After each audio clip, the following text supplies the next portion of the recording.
Clear.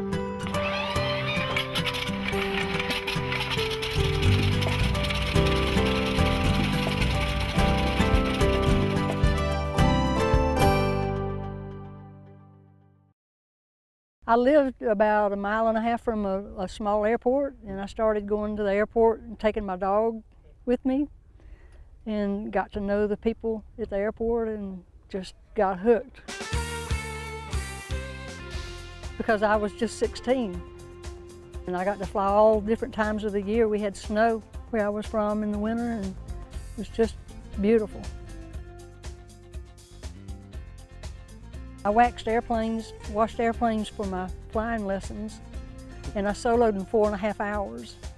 We just operated off of a little grass strip like this, and there's no radio work and no traffic. I soloed on my 16th birthday, and then I got my private license at Hickory, North Carolina when I was 17, and then I got my commercial at Hickory. Oh, I just love it. It's a very light airplane. It flies better than a Bonanza does.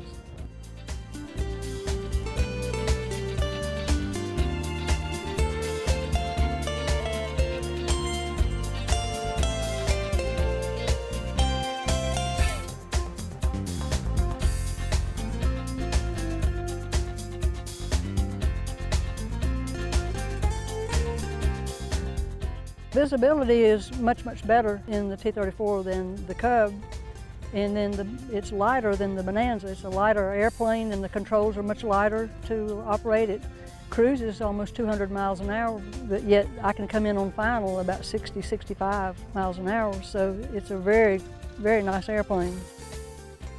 It's a Beechcraft military T-34. It was a trainer, and it's a 1954.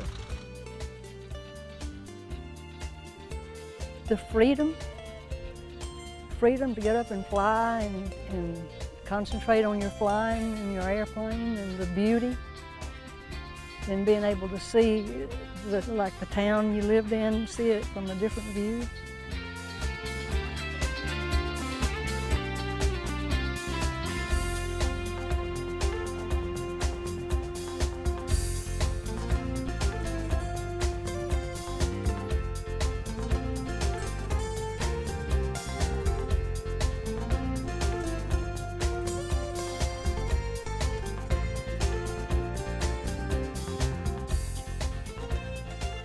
It's given me freedom, and it's given me the best friends anyone could ever have.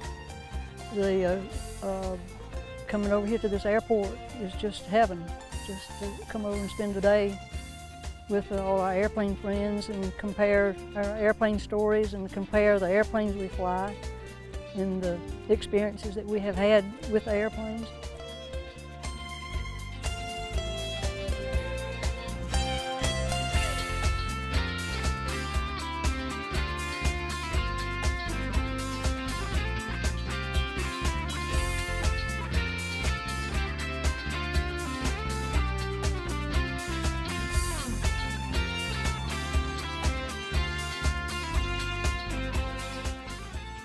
Just made a great life. If I didn't fly, I can't imagine what life would be if I couldn't go out and fly in the afternoon and maybe take somebody for a ride.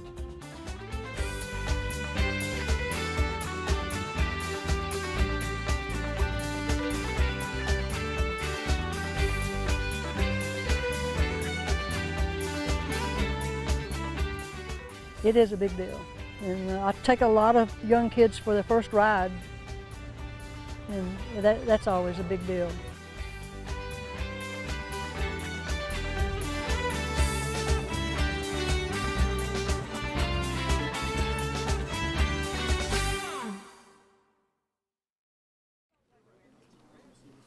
Hi, my name is Nicholas Carley.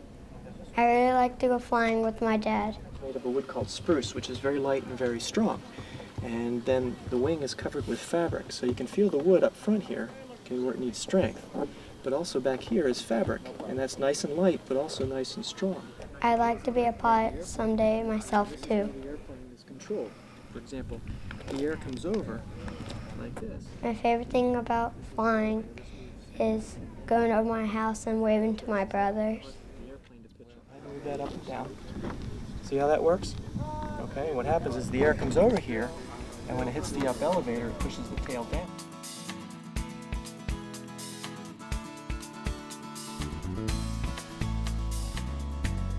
I'm Brian Carley, and this is my 1934 Bucker Jungmann.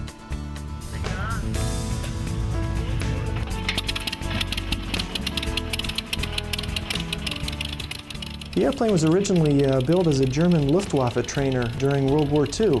I've always wanted one. As a matter of fact, I think I was about Nicholas's age there in the front seat when I learned about Buckers and vowed someday to actually own one myself. I found this particular airplane came from Spain, as a matter of fact. It was imported into the country, and I bought it from the gentleman who imported the airplane. It wasn't in very good shape. It had seen better days. I brought the thing home in the back of a pickup truck, and I said to my wife, I'll have it flying in a year, and well, 6 years later, it took to the air again. But of course, that included 3 kids, 2 houses, and a couple involuntary job changes, but that's okay.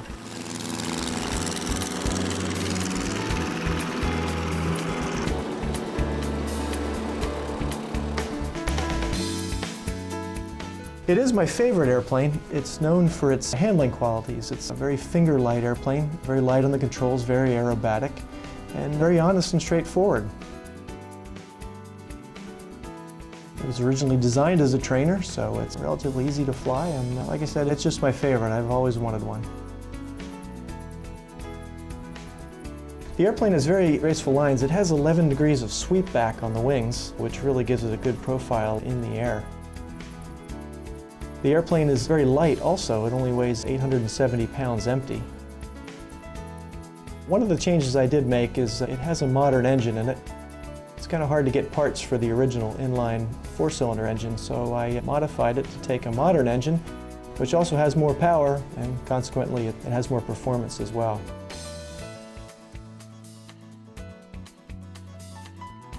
There you can see a good shot of how the engine is mounted there. One of the things I did like was the original profile, so I tried to keep the original engine cowling, even though the modern engine, the cylinders are opposed as opposed to vertically up and down.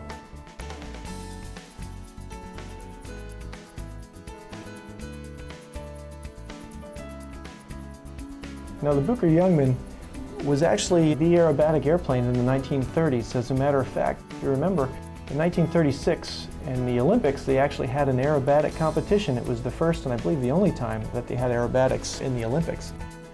And it was won by a Bucker. Matter of fact, Germany entered several of their airplanes, won the competition, and gained notoriety for the Bucker company even back in 1936.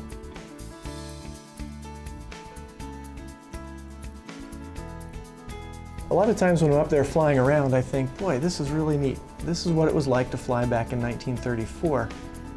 I often think that, you know, how many people have gone before me have flown this particular airplane learning to fly and later gone on to fly, you know, Messerschmitts or Heinkels during World War II or other airplanes when the airplane was in Spain. There's only about 100 Buckers in the country and probably maybe 200 left in the world, so they're actually pretty rare. I consider myself fortunate to have one.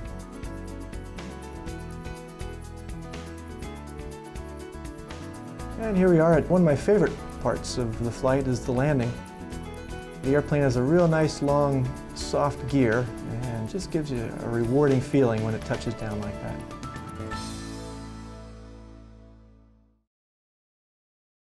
Well, this airplane is actually a Boeing.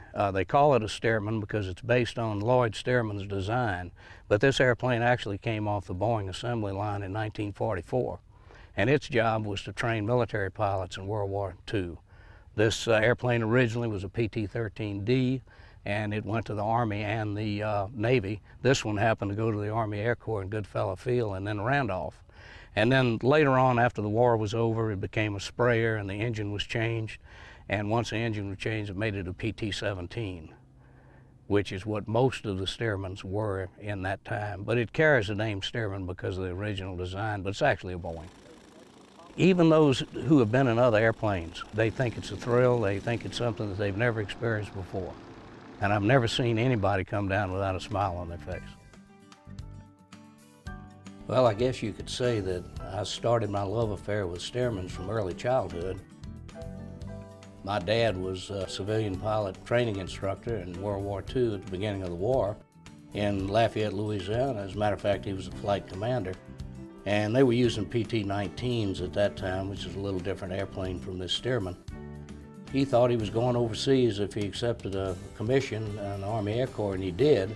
And they sent him to Douglas, Georgia, which happened to be a Stearman base.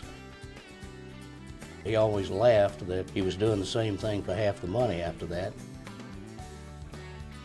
I was 5 years old at that particular time, and he had opportunities to put me in the Stearman and let me sit in the seat and look around and have some fun. And for years and years and years, I could smell the airplane, the wood, the fabric, the gasoline, and it just stuck with me. I guess you could say in a little way that I'm following in my dad's footsteps. The airplane's really a lot of fun to fly. A lot of Stearmans say it's not very good visibility on takeoff and landings, and it is an airplane in a crosswind, particularly on pavement, that can bite you pretty quickly. So it requires a little bit of skill to fly, but as far as the basic airmanship, it's about as basic as you can get.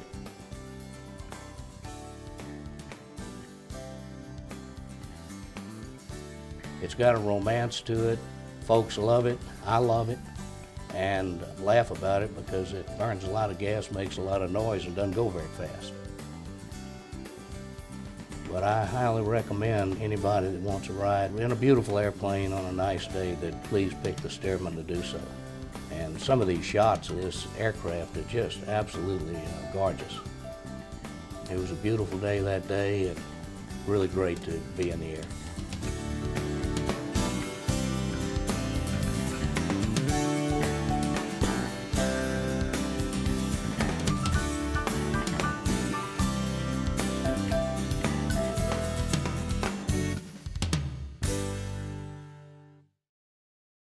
The aircraft behind me belongs to the company that operates it, Japanese Bomber LLC.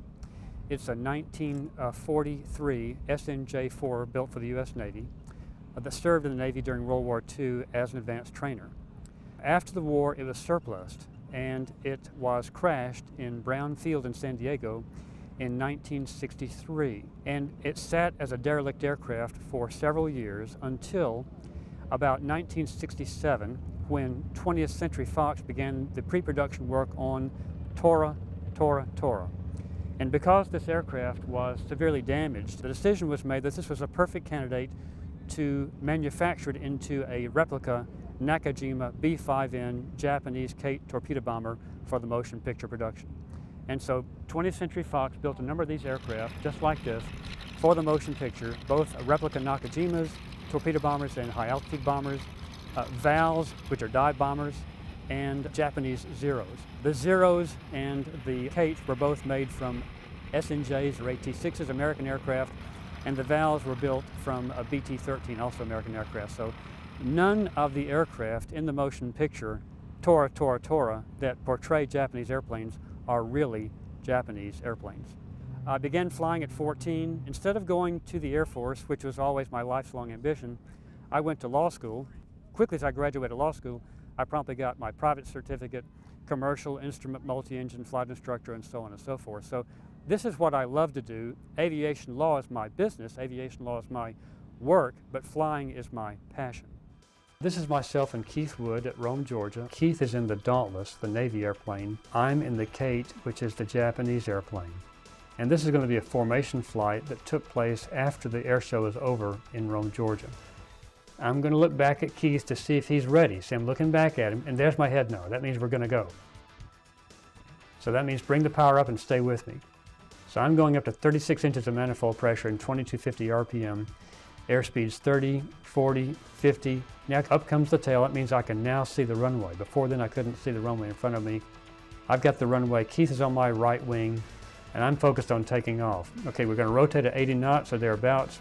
As the airplane comes up, I'm going to pull the landing gear selector up, and the landing gear is going to start cycling upward. There it comes. The left side comes up first, the right side comes up second. And there, right off my tail, there's Keith. He's right behind me, taking off in formation with me. He's got his gear sucked up, and he's climbing up with me at about 80 or 90 knots right now. At one point during the flight, the helicopter pilot came on the frequency and said to put our landing gear down and our flaps down, and to slow the airplanes down as much as we possibly could. And for the Kate, that's about a continuous airspeed of about 80 knots. At this point, the flaps are down to 30 degrees, the gear is down, and the aircraft's pretty stable at this point. This is really a spectacular shot of the Kate. You can see not only the colors of the aircraft externally, but also the inside is a metallic blue, and that's how the Japanese airplanes were painted, with a metallic blue interior. Very striking shot. The Kate is very green with the light coming down on it, almost iridescent, I think you would say. Here's another crossover. The helicopter's crossing over from my right wing to my left wing. If you look carefully in the footage, you can see the flaps are down from the trailing edge of the wing.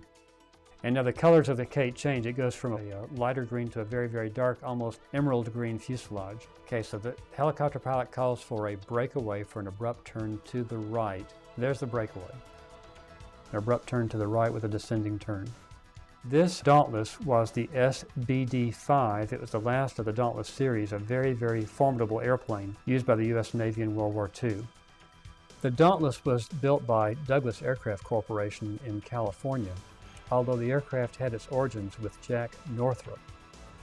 Jack Northrop developed an aircraft which is the ancestor of the Dauntless. It was a Northrop design, a very elegant airplane, and in time it evolved into this Navy dive bomber. The Dauntless sank more Japanese shipping than any other dive bomber in the American inventory. Very powerful airplane, powered by a Wright Cyclone 1820 engine developing about 1,200 horsepower.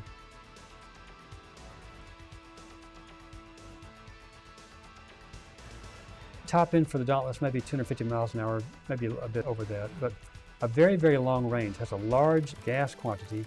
I think the range of the Dauntless is over 1,300 miles, if you can believe that, so it has about 5 gas tanks. So if you're going to fly over the ocean and seek out enemy ships and sink the ships and come back and land aboard the carrier, that takes a lot of gasoline, and the Dauntless certainly had that.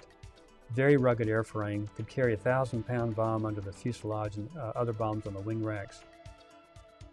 It has defense in the tail in the form of a tail gunner armed with 2 50 caliber machine guns. It has 2 machine guns firing over the cowling, over the nose, which are synchronized to fire through the propeller. It has dive brakes. If you look carefully in this photograph, you'll see the perforated dive brakes on the top side of the wing. Those are designed to keep the airspeed manageable during a vertical dive, not to exceed about 250 miles an hour. You could come down straight down and not have your airspeed go much over 250 miles an hour. This is a tri-color paint scheme on the Dauntless. Dark blue upper, mid to light blue middle, and white undersides. This is a color scheme that came in vogue about 1944, I believe. The insignia has got a red outline to the American insignia. So this would date the aircraft to be about a 1944 airplane in terms of its color scheme. This gives us a good shot of the bombs below the aircraft, the 1,000-pound bomb in the center and the 200-pound bombs on either wingtip. The gear is down and locked. The tail hook is up. The aircraft's just motoring along. And there comes your dive flaps. See those red inside the dive flaps? That red makes it very visible. So if you got the dive flaps down, it's very, very visible to somebody on a carrier looking for the aircraft while it's being spotted around the deck, or if someone's flying on your wingman position, it can tell you if your flaps are down. In this configuration, only the landing flaps are down, not the dive flaps. If the dive flaps were activated, the flaps on the upper wing surfaces would come up as well, and then the airplane will not be able to maintain altitude. It will have a lot of drag at that point. So at this point, we just have the landing flaps out. If you look on the right side of the wing, you can see the aircraft has slots. That's to give the aircraft very good controllability in a slow speed regime. Give you good aileron authority when you're coming aboard ship back at 80 knots or so. If you don't have those slots, or those slats rather, in your wing, you may lose aileron authority and the aircraft could depart control flight and you could lose your life. So those are an important part of the aircraft in terms of making it a stable landing platform to come aboard ship. Okay, Keith is giving a head nod. I think that means he knows it's time to brake right from north to east. And here we go, there's the brake. A descending right turn away from the helicopter going back towards the airport, and there comes the gear coming up as Keith brakes away.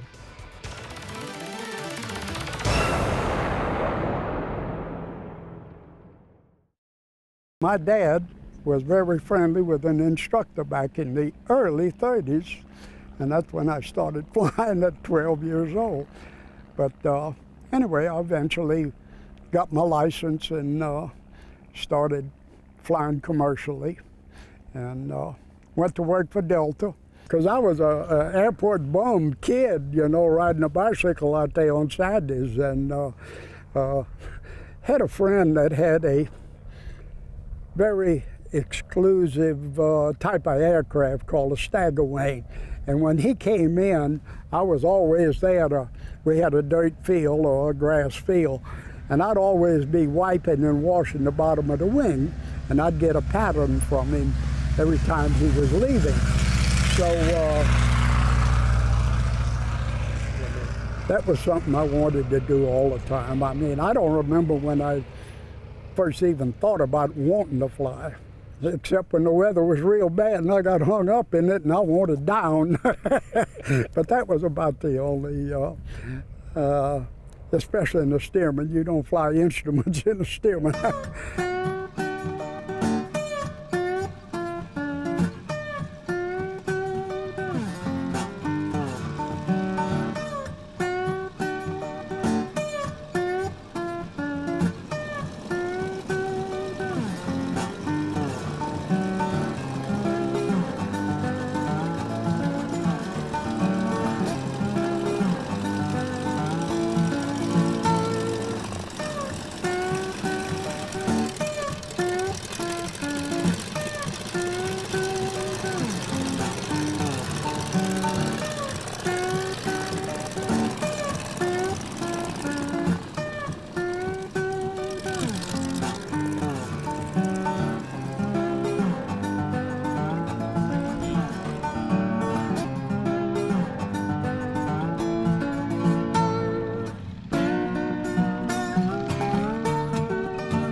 I'm a retired airline pilot, and through the years I've had a real interest in antique airplanes. And so I felt as though that I needed to do something with that interest, and I wanted to start an antique airplane museum. But there are so many museums around that focus on antique airplanes that I decided to recreate something, and what we want to recreate is the old Atlanta airport, which was originally called Candler Field. And we want to recreate it as it existed in the late 1920s and the early 1930s. There were 3 buildings on Candler Field in 1927. And through from 1927 till about 1932 or 33, more buildings were built, so that there were about 7 buildings actually in the early 30s. And of course, you probably recall that Candler Field, as it was known in those days, was actually started as a racetrack in 1909 by Mr. Asa Candler, the founder of Coca-Cola Company. When people come out here, our hope is that they will experience what it was actually like during that period of time, late 1920s and early 1930s. We're not just concentrating on airplanes, but we're concentrating on that period of time. We want people to experience that period with old costume dress, with period attire, with old airplanes, old automobiles, old tractors, tools, anything that related to that period of time. This particular airport has existed for over 40 years.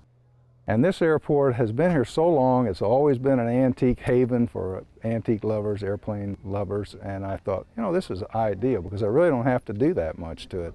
It has a grass runway, it has older buildings, it's been here for a long time, so I thought this is a perfect place. So when you drive in now, you'll see a bunch of old buildings that will be, actually, they'll be renovated over time, and the majority of the museum will be on the other side of the runway versus where we're standing right now. It will be in the background, actually. During the dedication ceremony in 1925, when Atlanta actually purchased Candler Field, one of the commissioners made the statement that they would have absolutely no idea as to the economic impact that Candler Field would have on Atlanta, Georgia in the future.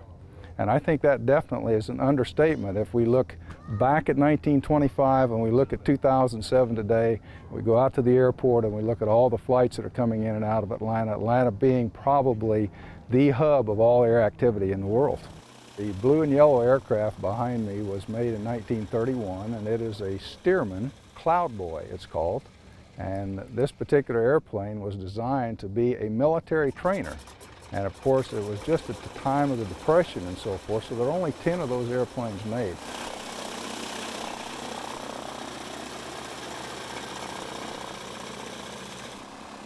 The very first training airplane that the Army Air Corps had. And this was a predecessor of all of the training aircraft that they had during World War II. So it definitely did play a role in history during that period of time. And I'm sure that there at one time or another was a Cloudboy through Candler Field.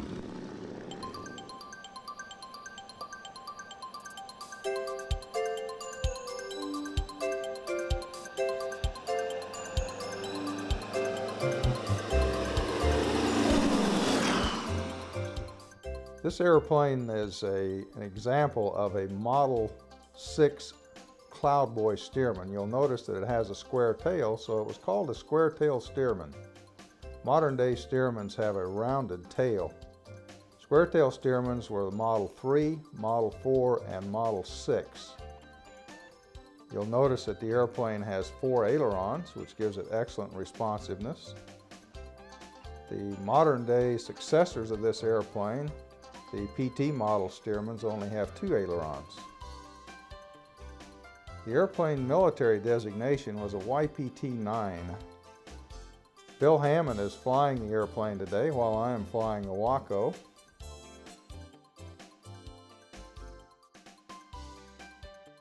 And this particular airplane was delivered to the Army Air Corps to the Wright Airfield in Dayton, Ohio.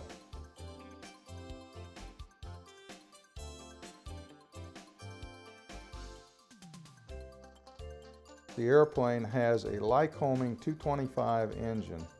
That gives it the designation of a Model 6L. The airplane originally had a Wright J65 as an engine. Notice that it has 30x5 tires. It has a designation of being the very first Stearman that was actually accepted by the Army Air Corps as a trainer. The airplane has excellent landing characteristics. It's fairly responsive on the tailwheel steering. Really has no bad characteristics at all. It's a great flying airplane. We're very fortunate to have this airplane in the Candler Field Museum. It's a very unique and rare airplane. This is a Waco YMF-5. The airplane was originally manufactured in 1935. Designed to hop rides, which is what we currently do with it at the Candler Field Museum. The airplane will carry 2 passengers in the front cockpit, giving them a good experience of what it was like to fly in an open cockpit airplane during the barnstorming days. This is a great flying airplane. Of all the airplanes that I have flown through my 50 years of flying, including military and airliners, I enjoy flying this airplane, I can honestly say, more than any other. This is my favorite airplane to fly. Has great handling characteristics, great responsiveness, plenty of power, has a Jacobs 275 engine on the front with a wood prop, as you can see. The airplane is truly a joy to fly. I really enjoy taking people for a ride in the airplane, particularly people who have never flown before or people who have never experienced the joys of flying in an open cockpit airplane.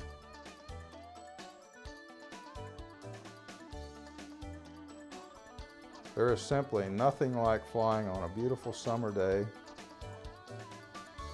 smelling a little bit of the exhaust fumes coming from the engine, mixed in with all the other smells and feels of the surrounding air.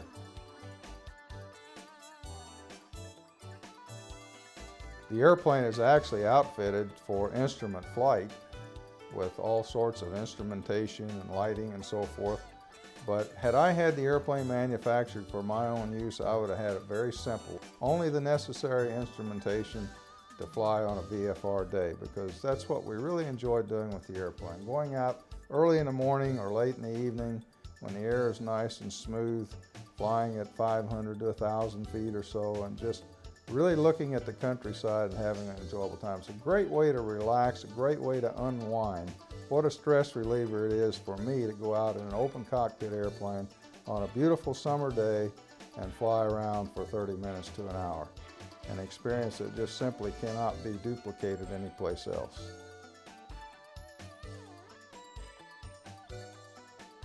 And I think all the people who ride with us in this airplane would say the exact same thing, that it's just a very unique and enjoyable experience. We have never had anyone who did not enjoy flying in this airplane. It's a great little airplane to hop rides in.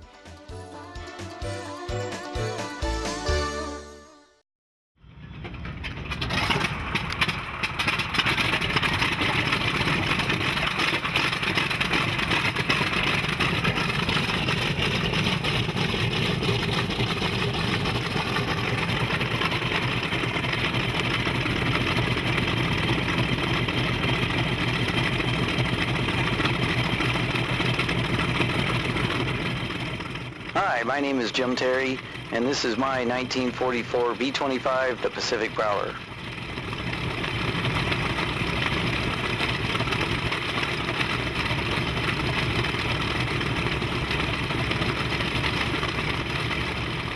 Here I am in the cockpit, and we've got both engines running, and we're warming up now, getting ready for taxi. At this point, I'm watching the oil pressures, oil temperatures, hydraulic pressure, suction, and we're going through our pre-taxi checklist. As we taxi out, the first thing you recognize about the B-25, it's the hardest airplane to taxi ever. The airplane has a fully cast-ring nose wheel. It's steered by brakes alone. So as we taxi out, we just have to very gently manipulate the pedals to keep it online and to keep it moving in a straight line. And it's difficult to stop the airplane in a straight line. It takes a lot of practice.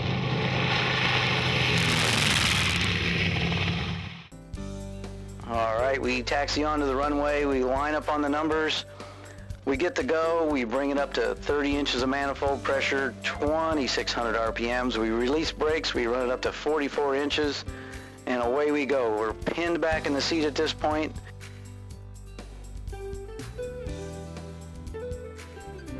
We're coming up to 80 miles an hour. At 80 miles an hour, we levitate the nose off the concrete by about a foot with about a 3-degree deck angle. At 120, the airplane flies off. As it flies off, as soon as we get positive rate, we call for gear up.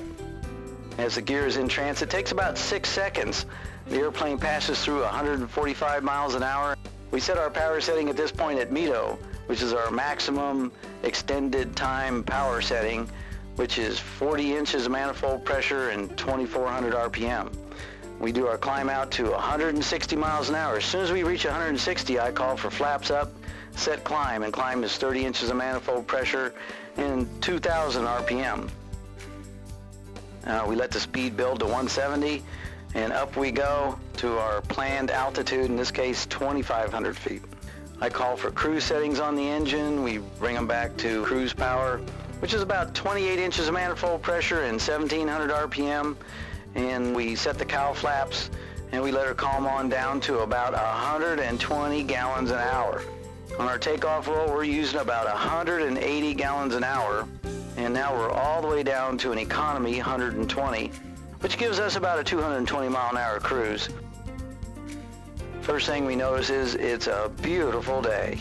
What a beautiful airplane she is, and how she sparkles in the sunshine.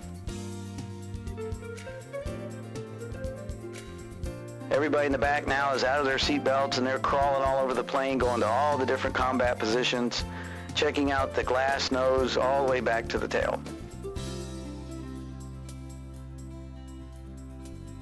This plane was built in 1944 by North American Aviation of Kansas City, Kansas, And even though it was built in 1944, the war was so close to the end that the only reason the Army bought this plane was because they'd already paid for it.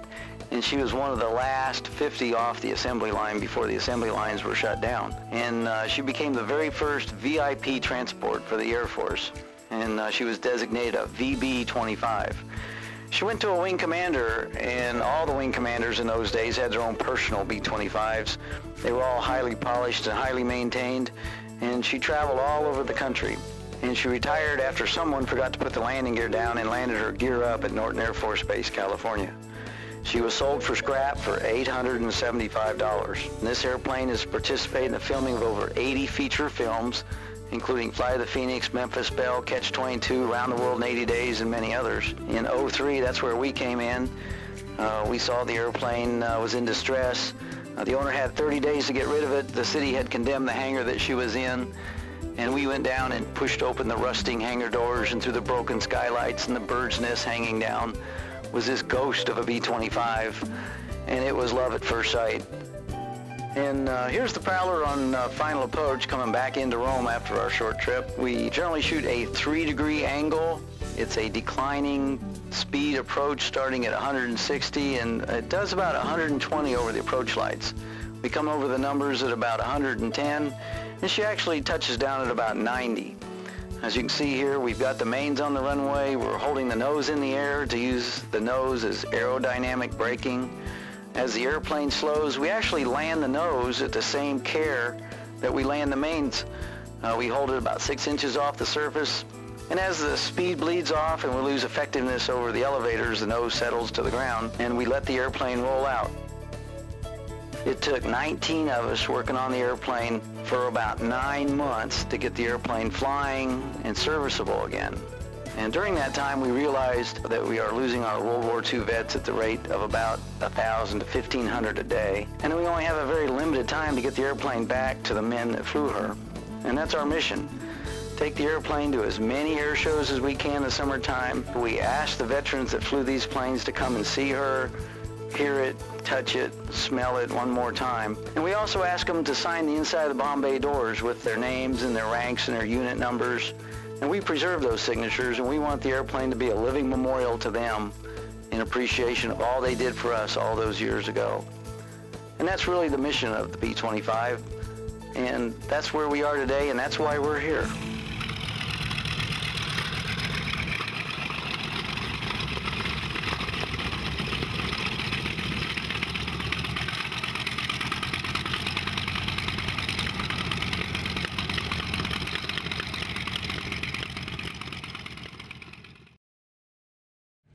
Okay, this airplane was built by Boeing in the Wichita factory in 1943. It rolled out the door of the factory in October of 1943 and was delivered to NAS Olathe, Kansas.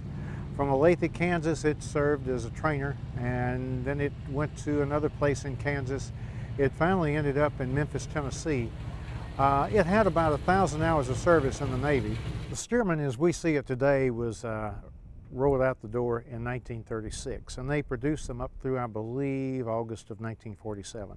They made about 10,000 of these, and after the war they were sold very cheaply. After World War II they were sold very cheaply. They were used as a primary trainer during World War II, which meant you'd take some young guys, 17, 18 years old, sometimes 20, 21, with good hand-eye coordination, and they would learn to fly in these airplanes. Now I can tell you, after almost 30,000 hours, it's still a challenging airplane to fly. Every time I make a landing in one of these things, I take it very seriously. What makes this airplane particularly difficult during the landing rollout?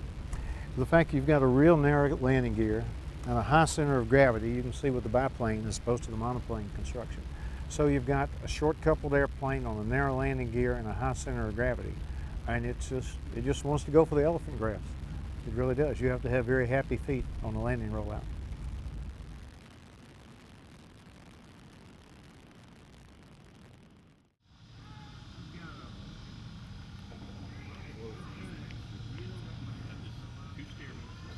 Clear?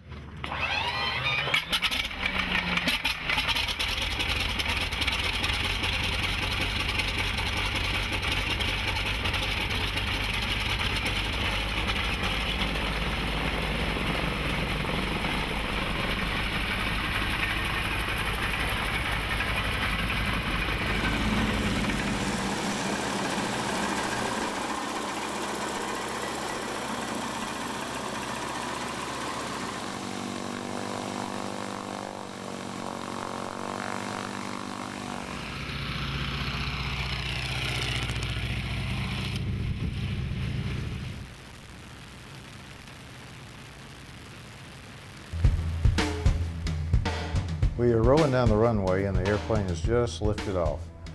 As it becomes airborne, I'll drop the nose a little bit just to stay in ground effect. You'll notice the airplane's bouncing around a little bit. Perhaps some of that's me, but I like to think most of it's due to the instability of the air on this hot August day. The airplane has got quite a bit of wing area, so it's very susceptible to any sort of unstable air.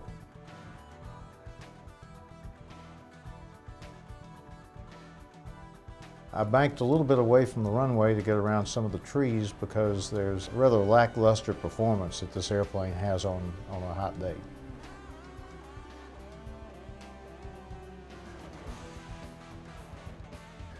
And here we are just flying over some of the pine trees around Pike County. The scene could well be 50 years ago. It's just a beautiful day. It's one of those days which makes you feel really good to be alive. Not too hot if you're flying a Stearman, which is kind of like riding around in a 100-mile-an-hour convertible.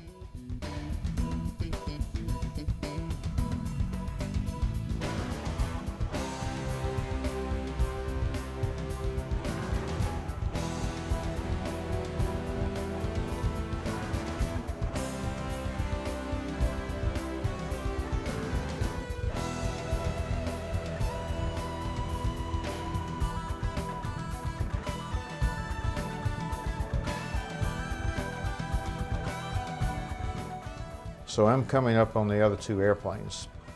I am number 14, the airplane that's closing on the other two. The guy to my immediate right in ship number 191 is John Kook, and he's also accompanied by Brian Carley. The guy to the extreme right is Jim Ratliff, and his ship number is 130. Interesting story about these numbers on the sides of the airplanes. They're called buzz numbers, and I suppose that goes back to the fact that if an aspiring young pilot or whatever wanted to buzz a farm and scared the livestock, the farmer could look on the side of the fuselage and see the buzz number, and I suppose the same thing applies today. The way people arrive at the buzz numbers is pretty much anything they want to put on the side of the airplane goes. I arrived at my buzz number of 14 just because the original civilian registration of the aircraft was November 1714 Mike, and I just put 14 on there. 14 happens to be my birthday as well. 130, flown by Jim Ratliff. He used to fly C-130s in the Air Force, and he said that he put 130 on there because everything good that he has in life, so to speak, came from C-130s. He met his wife when he was a C-130 pilot.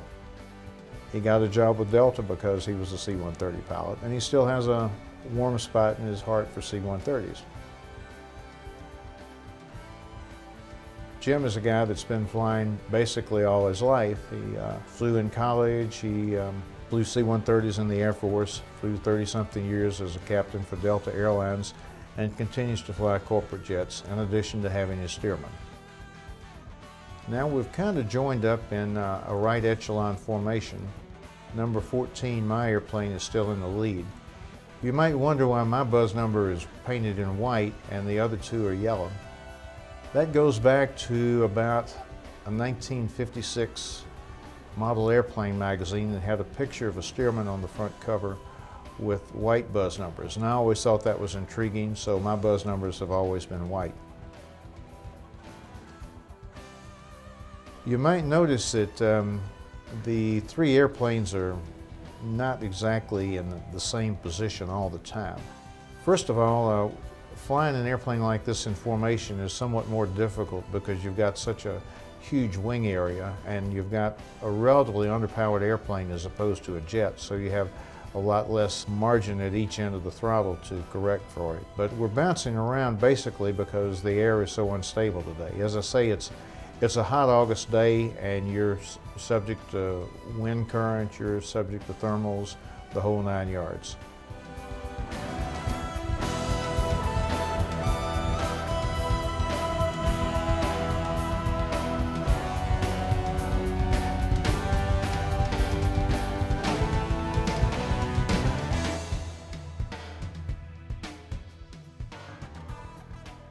Jim keeps his airplane at a place called Seven Lakes Airport.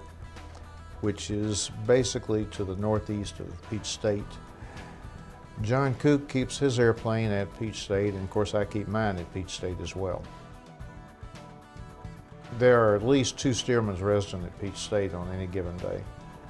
Barnstormer's Workshop, which does a lot of work on not only Stearmans but other antiques, generally has a Stearman in the hangar that they're doing some sort of either restoration or maintenance work on.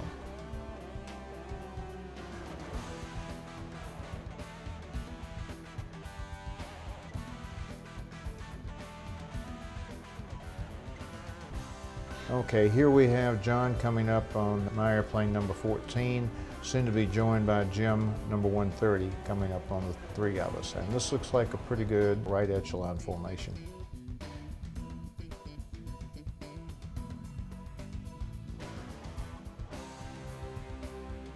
It looks like the helicopter has come over to the other side and we've still got the right echelon and I'm still in the lead.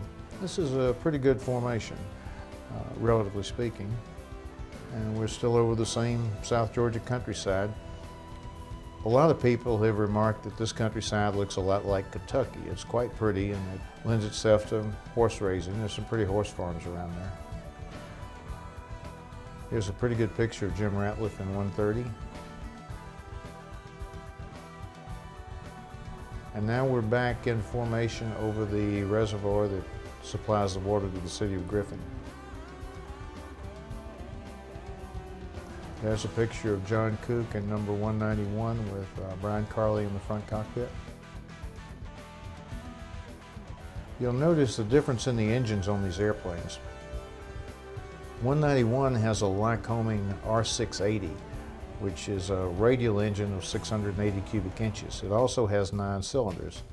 The exhaust collector ring is mounted on the front, and it has 225 horsepower.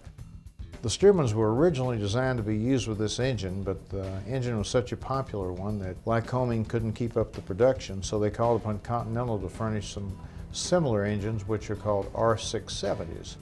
The R670 only puts out 220 horsepower, and it's a 7-cylinder engine. That's the engine that's on Jim Ratliff's Stearman down there, number 130. One easy way to identify them if you don't want to count cylinders, which is sometimes hard to do, the Lycoming has the collector ring for the exhaust on the front, whereas the Continental does not.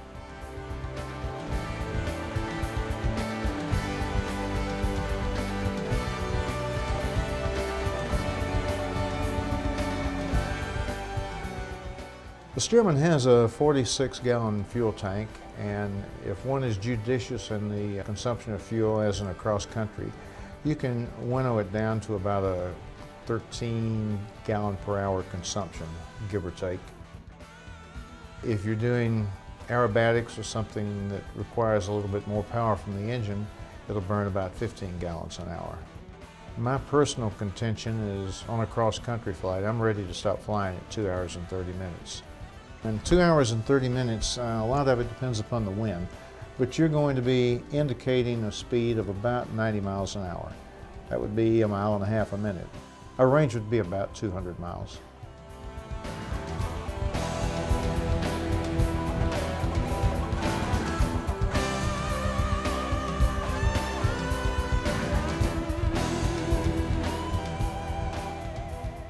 When you look at it, I personally think it's the most beautiful airplane I've ever seen. When you crank it up, the sheer sounds of the engine snorting, belching fire, crackling into life are something that would incite lust in a Harley-Davidson owner as far as I'm concerned. And then you've got the smells. It always has a little smell of burnt oil, a little fuel.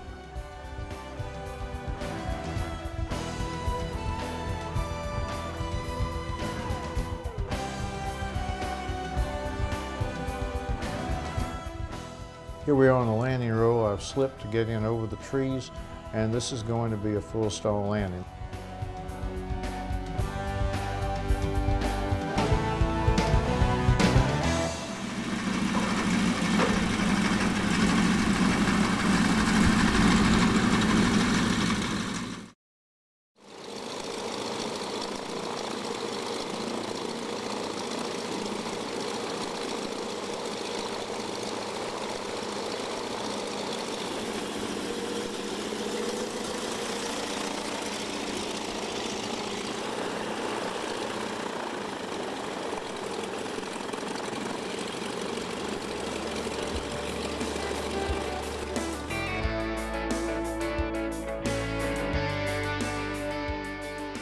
I'm Ron Alexander, and this is a great shot of the Peach State Aerodrome.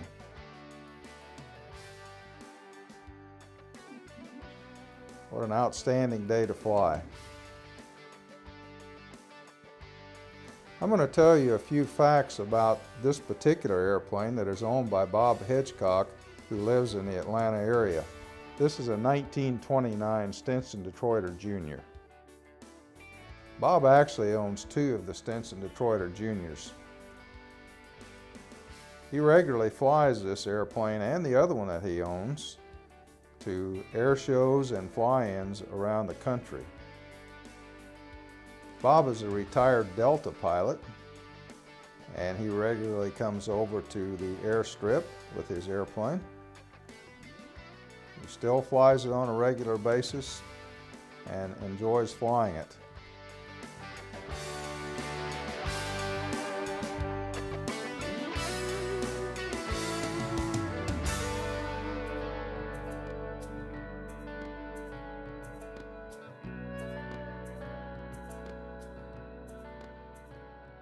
It's a fairly rare airplane. You notice it has a cabin design.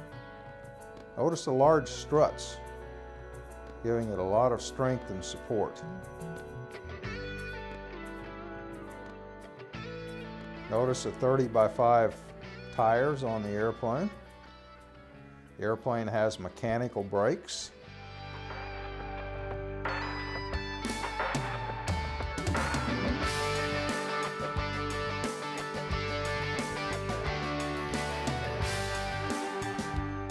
This Stinson Detroiter has a Wright J67 engine. Notice the exhaust in the front, ringed exhaust.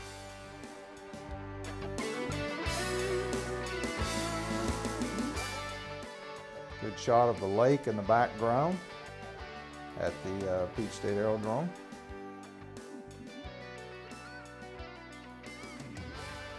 Bob Hedgecock has owned this airplane for over 35 years.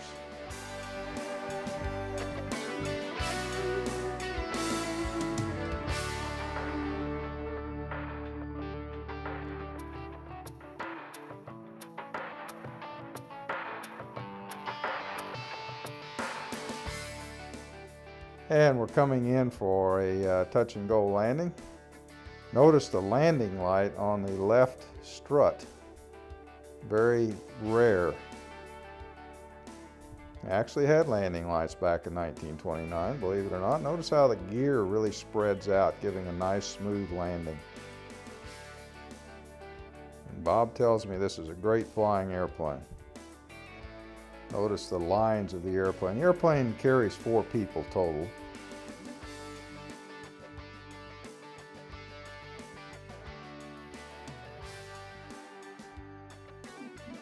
This is a great overhead shot of the airplane.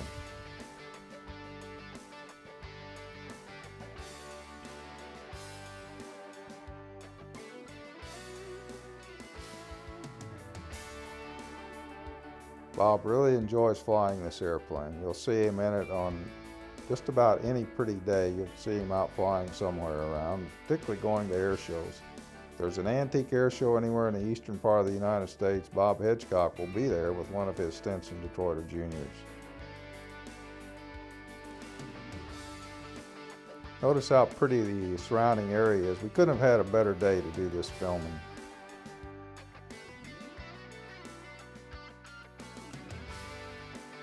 It's a great line of the airplane you can see from the rear, a different view of the airplane. You can see how the gear actually sort of cants inward, and then on landing it will spread out, giving a nice smooth landing.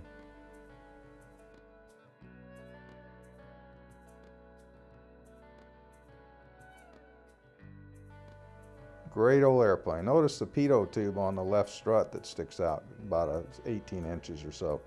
That's for the airspeed indicator in the airplane. Stinson made a number of airplanes, a lot of different models. This is one of the ones obviously that they first manufactured, and it is a rare airplane.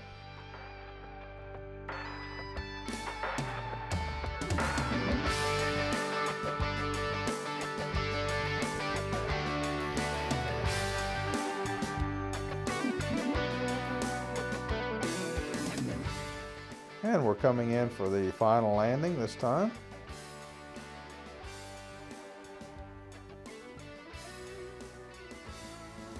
As the airplane touches down, watch how the gear will spread out for a smooth touchdown.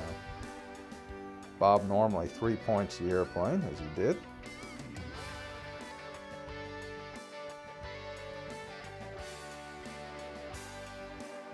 A beautiful end to a beautiful flight.